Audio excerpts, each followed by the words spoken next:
matamu tu.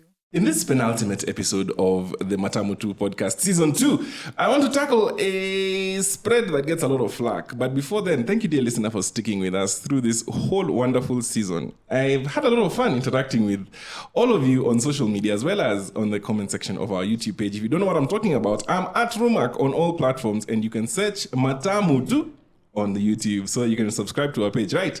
For today's topic, let's talk about margarine, right? And to discuss this, I've brought our friendly neighborhood influencer, Zain. Karibu sana. Influencer, wow. See, you're friendly. Asante. Now, tell us a little bit about yourself. Well, my name is Zain. Among many things, I am a content creator on Playroom KE, a mom of 2, and a actor. And your very, very old friend with all your secrets. Zenye sijui kantatoboa leo. Cheza chini. Yes. I've known Zain for over the past, maybe, 15 years, maybe? Yeah. More than, actually. That's crazy. Yeah, it's wild. It's actually wild. And as always, Zain will have a moment at the tail end of this episode to speak about her very interesting works. And she's very, very interesting. So you need to hang around for that. But now let's just dive into this tub of margarine. And to begin with, where did margarine come from, right? Now, it starts with Napoleon. And that's where it gets interesting. It starts with Napoleon and it starts to get interesting there because Napoleon III of France offered a prize to anyone who could make a satisfactory butter alternative. So it was made as an alternative to butter. And he wanted it for his armed forces, especially because war, and also now the lower classes of the population who could not afford butter because the butter was really expensive. So in the year 1869, the French chemist, I'm going to murder his name, Hippolyte Morier. Hey. He combined beef tallow, milk, and margaric acid, which is an acid, it's a fatty acid found in milk and other things. And it became a substitute for butter that he called oleomargarine and shortened to a trade name margarine. Now, margarine consists of water in fat. It's an emulsion that has tiny droplets of water, which are spread out through the fat to create a solid, right? It's in a stable solid form. And in 1871, I'm not going to murder his name again, he sold his invention to the Dutch firm Jurgens, which later became part of Unilever. And so while the butter that cows produce, you know how butter looks, right? It's yellow, yes, slightly yellow. Margarine tends to have a white color. So it looks a lot more like lard than anything. So it was a bit unappetizing when they began. And later on, around the 1880s, manufacturers actually began coloring it yellow so that it could improve the sales. Now, with time, vegetable oils replaced the beef tallow. So beef tallow is actually the fat of the cow. Yes. If you don't know. So now, in over time, that began being replaced with vegetable oils. And around the 1950s, people became health conscious. I don't know why. It was just the 1950s. I thought they were healthy from the start. But in the 1950s, increased interest in polyunsaturated fats and oils, they hastened that shift from animal fats to your corn, safflower, and sunflower oils, which are now the main fat ingredients of margarine. Though you do have a few other oils that are used, but mainly it's corn, safflower, and sunflower. Now, let's talk about Zain. What's your first experience with margarine? What do you remember the first time? The first time I had margarine, I can't remember the first time because it doesn't feel like there was a time in my life that margarine wasn't a part. Like I was born and there's margarine in... It was always there. BB was just always in the house. I mean, it is the cornerstone of our childhood because it was the easiest snack you could make yourself. Where your parent didn't have to be involved. All you needed was your bread. Exactly. And the BB, right? Yeah. Then you fight for that Volkswagen bread so that you can spread something proper. Yeah. So, I mean, I always remember margarine being there. It was the snack we had after coming home from school. Yes. I don't think our parents had it wasn't like the healthy snack. It was just a thing that was readily available. Now, the thing about margarine is that it's affordable. Yeah. you have to really put it up there. Margarine is affordable. Like, I don't know if you remember, there used to be sachets of Yes. BB, right? Yeah. And, they were like, what, 5 bob? And that was enough for half a loaf of bread. There's even some that came in the bread. With the bread itself, right? Yeah. So like they were all over the place. I remember the first memory I have of that taste of margarine has to be my grandmother's house. And back then, Gen Z, bread never used to come sliced. Let's start with that. Buffalo. All our bread used to be whole. So you had to have a bread knife. And if you didn't have a bread knife, you would literally rip pieces of bread off the loaf. But my grandmother was fancy. She always had her nice bread knife, really long. And she would cut slices, very oblong. They were not ratty, they were straight. They were just like, she was just cutting it for cutting's purpose. So she would cut slices of the bread and put a thick layer of margarine from a can. It was a can. It wasn't in plastic. It was a can. Yeah. And serve that up with hot uji for breakfast. My friends, there was nothing better in this world. Absolutely. It's funny you mentioned your grandma and that thick layer, because that is my fondest memory with BB. Like, my grandma, God rest her soul, lived in the coast, yeah? Yes. So at the coast for breakfast is mahamri, viazi, mbaazi. It wasn't, you don't really have bread. But it wasn't, you really never... bread isn't a thing there like it is in Nairobi. But when her grandchildren went, and that was me and my brother, she'd say, like, watu wa bara wamekuja. And like the biggest treat for us is go get them bread. So she'd buy buffalo and she'd buy Blue Band, because she didn't really take Blue Band that much. It was just for when we were there. So she'd buy the small tin. And my friend, that layer, yani, we loved Blue Band, lakini it was competing with the bread, and it was all her love. You knew she was doing this because she's like, watu wa Nairobi wanapenda. Wamekuja. So it was just from such a place of love that you struggled through the whole slice with that layer of BB that could have spread onto like 4 different slices. Yes. So anyway, that always reminds me of my grandma. And just before we started, you were mentioning that you once went and looked at where the kid on the Blue Band can went. Yes. I was really curious because I'm like, that kid got us all into BB. Absolutely. And I think they were like an actor or the head for one of these acting guilds. I can't remember which one. It was a long time ago when I checked. Yeah. But the dude kind of went with the dream, and I remember him saying it was such a random occurrence for him to end up on that tin because his aunt was a CD creative director at one of those agencies. They were struggling to like cast that. And he was just there. It was right time, right place. And anyway, iconic. You always remember that kid on the tin. I feel like that's the story of all of us, because like it's only when something like that happens, like somebody who you know or somebody who has seen you, unless it's like a wide talent search, it's usually just somebody you know or somebody who has seen you and be like, wait, that one would be perfect, right? So why does margarine get a bad rap?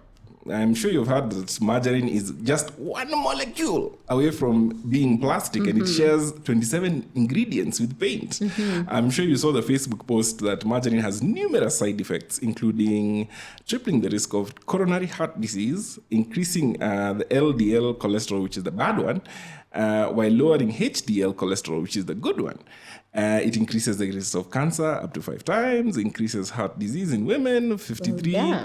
By 53% more than butter. It lowers the quality of breast milk, decreases immune response, decreasing insulin response, all those things. There was a Facebook post that went out a couple of years ago. Those ones forwarded as received. And it's important to note that not all kinds of margarine are the same. They're all margarine, but they're not all the same. Therefore, they can have very different health impacts. I did a lot of research, guys, for this, please. So I need you to listen to this bit. According to the Harvard Health Publishing, and I quote, "Today, the butter versus margarine issue is really a false one. From the standpoint of health and heart disease, butter remains on the list of food to use sparingly, mostly because it's high in saturated fat. Margarine, however, is not so easy to classify. The older ones, the stick margarine, which looked like a stick of butter, are clearly worse. And some of the new ones are low in saturated fats and high in unsaturated fats and free of trans fat. Those are fine as long as you don't use too much because they're still rich in calories." This is Harvard. Yeah. And it's important to note that margarine is very high energy. You have approximately 717 calories per 100 grams. So that's why it's usually marketed for children, right? Because they're the ones who can utilize all that energy. Yeah, I mean, I was wondering, like, why is it that attractive to kids? Even now we have Blue Band in the house just for my son because the rest of us have butter, but it is somewhat more attractive to him, similar to how it was to us as kids. I'll find him licking the knife, so it's quite interesting. Interesting. And actually, on the issue of whether margarine is almost plastic, encyclopedia.com did a research and they put this, and I quote, "Chemically speaking, yes, margarine is almost plastic because it has all of the same molecules as plastic except one. However, that's not how organic compounds work, right? Since everything is made of molecules, the molecular structure may look similar, but that doesn't mean that the end outcome is the same. So no, margarine isn't really just one polymer chain from being plastic. How things are arranged makes a whole difference. Yeah. So it's not really that close to being plastic. But you want to use margarines that are softer. So then you need to look on the margarine packet, whether it's a packet or a tub, make sure that it says it's free of trans fats, because trans fats are the bad ones, right? You don't want any trans fats. And you want it to be high in unsaturated fats and low in saturated fats, right? So just be careful and then use just a little bit of it. So what's happening that involved margarine that you can't forget? Well, other than my grandma and her thick slices, and I know every kid did this, and Children of the 90s, please just come to our comments and tell us. Did you enjoy the margarine in the thick on a thick piece of bread? Please come into the comments on YouTube, please, and tell us. No, the one I know. If you're saying you didn't do this, you're lying. If you were a kid in the 90s and you're saying you are lying. Blue Band and sugar. Ooh. Right now, when I think about it, it's the grossest thing I can imagine. But bro, that time, I remember even once I got home and I was looking around for a snack. The bread was over. I have two brothers, so if you slept on that stool, you'd go and it's just the packet with crumbs. Yeah, so I was like, and you're hungry, Annie. Yes. I scooped some BB, I put some sugar, whipped it kidogo. Bro, see, I ate it. And it was, and it became like the most delicious combination because now every time I'd spread Blue Band, you sprinkle a little bit of sugar on top. Of course. I couldn't do it now, but back then it was like the most exotic spread. What a Nutella. Umepata ka sugar on top. So yeah, I can't forget that. And did you do that? No, I think we took it to a whole other level. So if you remember in the mid-90s, Unilever, God bless their soul, came out with Blue Band Choco. Do you remember that? It was a bad idea. It was the best idea in the world. Really, you're the only one who I think they misunderstood they heard about the sugar and thing, and they're like, these guys are clearly craving something more exotic, something. But it was so good. But it didn't last because no one was buying it. I feel like it was made for us because like that mid to late 90s, early 2000s, that's when we were in high school. higher primary, going into high school, and I feel like everybody around me always had a bit of Blue Band Choco in the house. Of course, they didn't buy the big tins; it would be just like a small one because that thing was so sugary. Yeah. But like it was like it's what we wanted. Yeah. And then now I think it was one of those peanut butter guys came with chocolate peanut butter, and then everybody moved there. But in high school, one thing we would always do is rekindle those Blue Band Choco memories. So you'd have one person would bring the Blue Band, the other one would bring the sugar, and the other one would bring drinking chocolates. Just somewhere mixing. And so we had a ration of half a loaf of bread. No. It was like, but it was so kidogo. Then you sliced bread. So it used to be a quarter when the school was making the bread for themselves. And then it moved to become, I think, three or four slices max when they started to bring in sliced bread. So what we'd do is save our bread because that was given to us early in the morning. So we'd save it for the evening after school. And then we'd make something we call cold power. So cold power, for all of you who are so fancy that you don't know what I'm talking about, is cold water. Drinking chocolate, like 3 heaped tablespoons, and sugar, as much sugar as you can stand. God.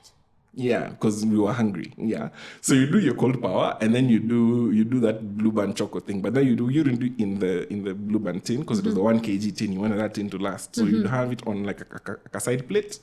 You put the sugar and the Blue Band and you mix like some illicit things. And then now you spread it on your bread. And my God, it was so good. It was just the best. I'm wondering how, as millennials, how our insides aren't. No, we are messed up. How are we still standing? Because the amount of sugar and stuff we stuffed into our mouths. Anyway. And that's all I had for this episode. Now it's time for some guest questions. Woohoo! I'm always so happy when that comes around. So now, do you remember the first time either of your progeny tried margarine, and what was their reaction? Yeah, we only have butter most of the time. Right now, we only have margarine because of my son. Because after he had it for the first time, he'd ask for butter, but not that one. The other butter. Anyway, he loves BB for real. Yeah. So the first time he had it, I think we were at my mom's, if I'm not wrong, and I realized he loved it, so we started getting like the small tin for him. I really love that it's still a grandmother thing. Yeah, what is up with that? That is for me, that's it, man. Like grandmothers are, God bless them, because they open up our palates to things that we would not have otherwise eaten. Yeah, that's true. So yes, it was his grandmother who introduced it, and now he is super into it. I love it. So let me ask a weird question. Have you ever had a margarine related injury? Yes, 100%. Like, you already know where this is going. I'd say that like Blue Band was a kid's thing because it was a snack you could prepare yourself after school. But they did not think through that tin can because the amount of cuts you'd get trying to open that thing, the way it was cutward, there's some sharp edges somewhere, and you'd cut because yourself. Back then, like, nobody ever had an actual can opener, right? You'd go with that butter knife that you're going to use to spread the margarine. It's just like you gonga, you start opening. Like, if you were a kid alone, that was not ideal. And I'm trying to remember if you could reseal it. No, you couldn't. There wasn't, like, you know how what are they called? Like jam jars. Jam jars these days. Yes, Yeah. it's a can of jam, but there's a plastic thing that you put on top. But back then it was just that's it. Like, the Blue Band was just so the cutting was never smooth. It was jagged. So there were tons of Blue Band. Sijui tetanus shots should have been across board for all kids, like polio. But I feel like did we even get tetanus shots back then? No, I don't think so. You had to be. There was just legends of someone got bitten by a dog, and then you had to go get the shot. Yeah. No, I think I got a tetanus shot. This is very out of any, but I think I got a tetanus shot when I was like in class 6, class 5. I fell in the playground, and I hit a log that was there in the playground, because 90s playgrounds were not sanitized. It was whatever you find. Survival. And I hit a log, and on that log there was a rusty nail. Oh, ouch. And it grazed my temple. Like it would have gone, I would have not been here doing this podcast. Oh my gosh. But like it grazed my temple, and I was out for the rest of the day. That was playtime at around 9:50 a.m. I woke up at 6:30. I was out for the rest of the day. But I got a tetanus shot because of the nail. But like I hit my head on the log, right? And like to have blacked out for that long, dude. There is a proper concussion, my friend. A proper concussion. Tetanus is the list of your worries. I know. Yeah, okay. When I was waking up, they were like, how many fingers? 10. Okay, you're fine. Yeah. So but like I feel like maybe that's why they swapped and brought us the plastic tins, so at least we could reseal. As well as avoid dying, right? But I feel like the 90s were so wild. Like I don't know, it's for all of those who believe it's God who kept us alive. Also, I just have to ask, have you ever seen margarine expire? I have never seen. Does it expire? It does. It actually does. I have seen expired margarine. It's not a pretty sight. Oh, okay. At all. Because I'm like, I've never... The fat and the water separate. Yeah. Okay. So then the fat goes rancid, and it's not fun. It's not fun. On to happier things. What's been your go-to pandemic recipe? For sure, first of all, you're my friend who cooks. So I'll butcher any recipe. It's so fine. To find like something that is super easy and delicious. Yes. That I can't screw it up is a miracle. And during the pandemic, the one that came out, we all passed banana bread phase. Yeah. We're all like experts in banana bread. Absolutely. We can make it with our eyes closed. Yeah, like in the future, they're going to wonder why there was so much banana bread in 2020, 2021. But my go-to, like the one that has become a staple, is TikTok pasta. Thank you, TikTok. Thank you, Generation Z. Like Gen Z, you're doing the most. That is the best thing to ever come out of TikTok. And I'm not even on TikTok yet. But that pasta, it. James, please. I imagine, first of all, I'm not on TikTok, guys. I'm not. I don't know how to do the dances. I had no idea. But please, what is a TikTok pasta? TikTok pasta is this like recipe that came out, I think in 2020, and basically it's like what is it called? Cherry tomatoes. Yes. So you get some cherry tomatoes, you put some olive oil, a little bit of spice, so you can put salt, pepper, garlic, and then put like a huge block of feta cheese in the middle. Pop it in the oven until the cherry tomatoes are soft and the feta is soft as well. Mix it up. And then you'll have made pasta al dente on the side, yeah? Yes. Throw it in there, mix that up. I know it sounds way too simple to be delicious, but I promise you need to try it. In my mind, I'm like a whole block of feta. Dude, just do it. Cries in lactose intolerance. No, yes. But lactase enzymes are there to save you. Just pop a couple of those. She's the one who introduced me to those things. We cannot live without cheese, okay? We really like we are doing what cheese we need to do. Cheese is if you need to kula and then go make it clap later, there are sacrifices that don't need to be made. Yes, absolutely. So yes, al dente, mix it up. Then you mix it up and that's it. Please just Google TikTok pasta when you leave this place and then go and try it and then thank me later. Okay, I think what I'll do is that I'll leave a link or a recipe, depending on what I find, to TikTok pasta in the show notes and on the YouTube description so that you all can go try it if you're like me, you've never heard what a TikTok pasta is. And from Zane's face, I believe... Where have you been living? I have been living in a hole. Yeah, clearly. I live in a hole. Clearly. Okay. So, that was that for the guest questions. Now, this is the bit where you can speak to us about what you're doing. Okay, so I create content on playroom.ke on Instagram. We're also on Facebook, but really, like, who updates Facebook consistently? You do. Memes. Okay, guys, just go to Rumak because mine is kidogo dead. I'll revive it at some point.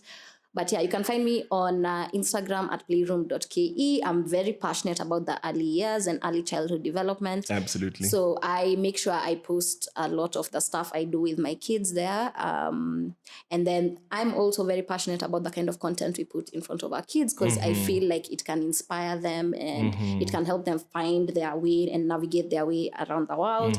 So I also share a lot of books, book reviews, and content that show kids that look like them. And I do that on Playroom as well. And then lastly, I also share like pre-loved books on at booknook.ke. So check it out. If you have kids 0 to 6, that's kind of the age group that I operate under. Yeah. Fantastic. I'll be sharing all those links to Zane's many pages, so that you can go, and she does a fantastic job. Like we live for the mornings that her children are choosing books. Don't ask me why. Don't, just let it go. Let it go. But we live for those mornings. They're really fantastic. Whenever she does an update, we all go into her DMs like, "Hi, my are mom you also okay?" calls me in a panic, like, you didn't post on Instagram today. Is everything okay? Is everything okay? But she does a fantastic job, especially with the kids. So if you have kids, you're listening. If you have, nieces and nephews, if you're kid adjacent like the rest of us, please follow Playroom and Book Nook. You can get some really good stuff for the children in your life. And that's the end of this episode of Matamu 2. Thank you so much for joining us today. Thank you for having me. And thank you too, dear listener. And please listen out for the extra. We're going to have some of the weird things that I learned while I was doing my research about margarine.